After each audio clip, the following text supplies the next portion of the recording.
How you doing, guys? CR Martin here with a little something different today. This is going to be the very first of its kind, and at the end of the video, I'll leave it up to you if you guys like what you see and if you want me to do more of it in the future. The something different in question is a book review. That's right, I'm a book lover.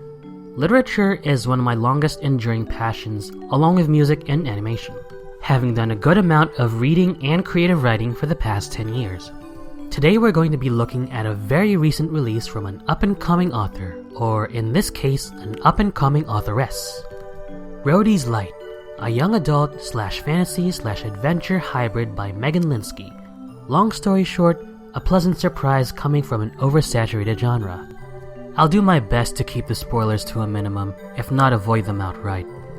Do forgive me if the review ends up being rough around the edges. Here we go. The exotic continent of Crescentia is one that is divided by the wedges of war. On one side is the Rhodey, a warrior sect that has endured for centuries and boasts only the most extraordinary of men and women. On the other side is their sworn adversary and polar opposite, the Ruthless Hunters Guild. Two orphan twins find themselves entangled in the conflict as it reaches its peak, finding abode within the long-forsaken Rhodey. Through the guidance of those that they are entrusted to, their destiny unfolds before their very eyes, little by little. I'm a sucker for martial arts and anything that's Oriental-inspired or of Oriental origin. Having grown up with a healthy dose of Jackie Chan, Jet Li, fighting games like Street Fighter and Tekken, anime in general, and the Avatar franchise. So this story touches on my sensibilities. Right off the bat, Rhodey's Light gives the reader the impression that Megan has all the bits and pieces mapped out since the beginning. Crescentia is a continent teeming with culture and idiosyncrasies. From its history to its present state, you can feel and breathe in the atmosphere as if it were a reality. I have to laud Megan for her ability to construct a world and mythos with finesse, for not leaving a single stone unturned. Granted, most of the story takes place in one of the continent's 7 nations, but this level of attention will rope you in and take you for a ride. Considering how expansive Crescentia is shaping up to be, judging by the map that Miss Linsky has so courteously provided in the copy, one can hope for the rest of the countries to be explored to a fulfilling, if not extensive, degree. The characters are another strength that this story has. Our central characters are the aforementioned orphan twins, Dilyana, or Dylan for short, the doubtful and initially irreverent one, and Devon, the confident and polite of the pair. Also a core component of the cast are the 2 Rhodey Masters, who also happen to be a pair of twins themselves, the brash and carefree Taladin and the patient and level-headed Tavana. I smell something fishy. Coincidences aside, both sets of twins pair up according to their similarities, Taladin with Dylan and Tavana with Devon. Their interactions create a fascinating dynamic, specifically between Taladin and Dylan. That's due in part to the fact that Tavana and Devon blend together like a peanut butter and jelly sandwich, and it automatically makes them boring. Just kidding. But yes, the real meat of the character development aspect comes from Taladin and Dylan, who are initially at odds with each other. Dylan's apparent detachment from the world in her midst drives Taladin up the wall to the point where he might just go mad from both having to put up with her nonsense and his own impatience. But as the plot progresses, they find a much larger common ground than what they'd assumed at first. From there, their bond is formed and cultivated, and the moments that arise as a result are pleasant and sincere. As for the other characters, you have your old master with sage-like wisdom to last a lifetime. That's never a bad thing. In fact, my wish is to continue to kick ass even when I'm pushing 70. There's also your archetypal love interests, yada yada yada. This leads to some hilarious antics and other manner of tomfoolery that only a teenager with blossoming hormones will find themselves into. In their defense, they don't feel completely pointless. They do what any good love interest does, which is provide the protagonist support when need be. This is as much a blurb as I'll give regarding the secondary characters. Again, I don't want to spoil too much of the novel. Dialogue, it gets rather cheesy here and there. One person might be making a wisecrack, another might be acting grouchy, like they have a bug up their ass, or this person could be talking like a total player or someone who gets around. You know, all that typical stuff you've seen so much of. It's forgivable since Megan was attempting to make the characters speak and sound their age, and other than that, they work for the most part. Now you might be asking yourself, Martin, you said that this is supposed to be inspired by martial arts and whatnot. Where's the action? And this is the part where I say, oh ho ho ho ho ho ho, easy there buddy. Your Michael Bay is showing. I was just getting to that.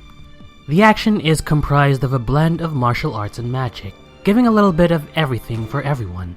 Like the world building, the intense moments suck you in, the detail rich and the adrenaline high. As someone who's written a few action genre works of his own, which I won't go into detail, not yet, pulling off a compelling fight scene in written form is difficult. It's very tempting to trap yourself into that pitfall of over-elaborating on every single aspect of a battle, especially if it's only between two people. That sort of style is suited more to a scripted form, not a work of literary fiction. Fortunately for Rhodey's Light, the action sequences are snappy and descriptive enough without feeling like an absolute slog. The surprises thrown at you raise the stakes even higher. And since I refuse to spoil too much, if at all, I'll leave it up to you to find out what those surprises are. Now for the drawbacks of the novel. The world building of Rhodey's Light, while strong, does become a double-edged sword at certain points. It's another storytelling pitfall that even the best of the best find themselves in every now and then, in any consumable media industry out there, not just literature. For having such a rich setting and mythos, there will be times in the novel where it seems to focus more on constructing its world than telling an engrossing story. This is evident mainly in the infodumps that are dispersed here and there and come in varying degrees of density. There are even areas where a lengthy bout of exposition will come to an end only for another to take its place, especially past the halfway point of the story. The best examples of world building are when it's integrated into the overall plot and not delegated into its own designated area. When it's interwoven with important plot events to instill a compelling effect on the reader.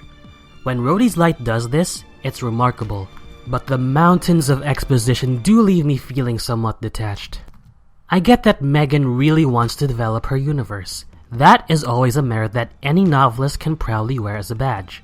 But when it comes down to it, this is still a novel. This is still a story. We as the readers care about the characters. We want to care about them. An incredibly lush world is nothing if it takes priority over the protagonists, who are basically the lens through which an audience sees everything.